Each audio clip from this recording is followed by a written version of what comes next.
In January 1980, I flew back out to India and a few days later flew on to Nepal. It was good to be back in Kathmandu, but the main reason for returning to Nepal was to go trekking in the mountains. So after a couple of days' preparations, I took a bus for the day-long ride to Pokhara, from where I would start my trek into the Annapurna mountains. Here are my two trekking companions as we walked out of Pokhara early the next morning. We soon began a long steep climb up to the Naudanda ridge, and then along to our first day's destination, the village of Naudanda, where we booked into a trekking lodge for a well-earned rest.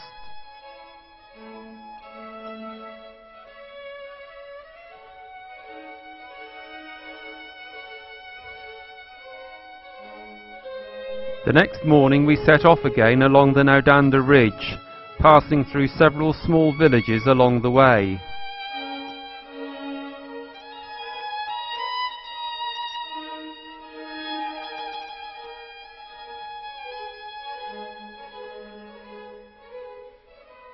There were no roads in this part of Nepal, and all goods were carried by porters or mule trains.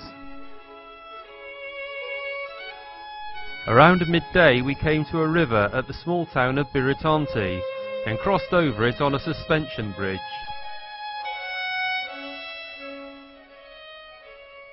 We then followed the river for a while and took the opportunity of having a wash, as none of the trekking lodges had bathrooms.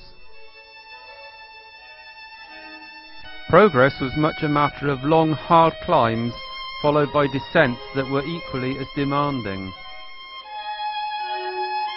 We reached the village of Tirkidunga that day and spent the night there. The next day we began a very long, steep climb up to the village of Gorapani. This part of the trek was through lush forest, with many streams and waterfalls along the way.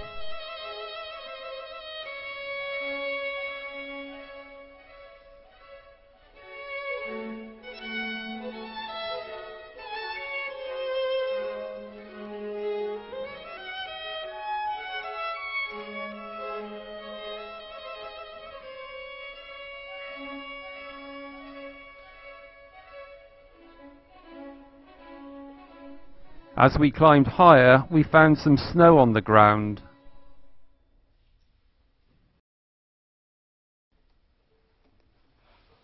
By lunchtime we reached Gorapani, at the end of our long ascent.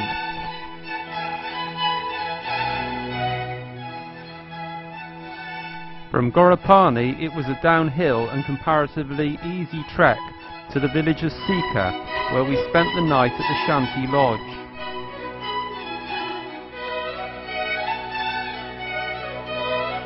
Although very basic, the trekking lodges were comfortable and managed to supply us with a decent diet, mainly consisting of dal and vegetables.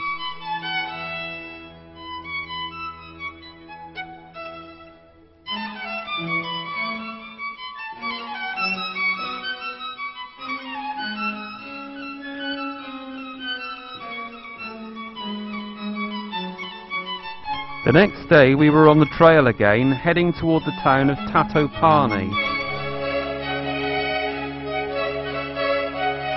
When we couldn't find a trekking lodge or tea house, we stopped to arrange our own refreshments. Every so often we would get a glimpse of one or more mountain peaks.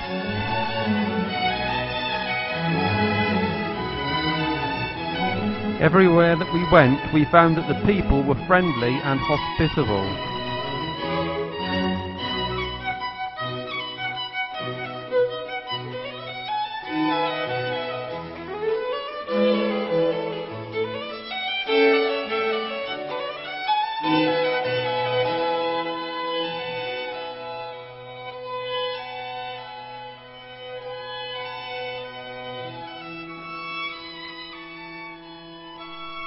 We reached Tatopani and rested there for a couple of days before turning back to Pokhara. We chose a different route back, at first following the Gandaki River.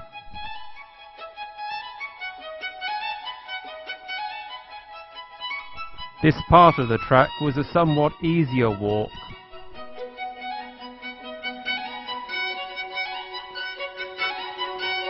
At a small town called Beni, we crossed the Gandaki on a suspension bridge and then continued on the opposite side of the river. And trekking beside the river provided us with ample opportunities to bathe in the icy cold water. Still, the trail continued to be comparatively level and easy walking.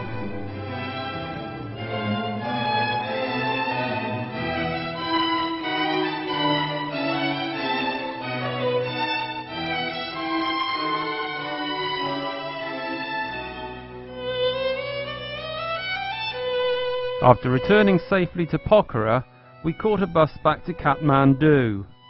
After some more excursions, including one to the Tibetan border, I reluctantly had to say goodbye to Nepal for the second time.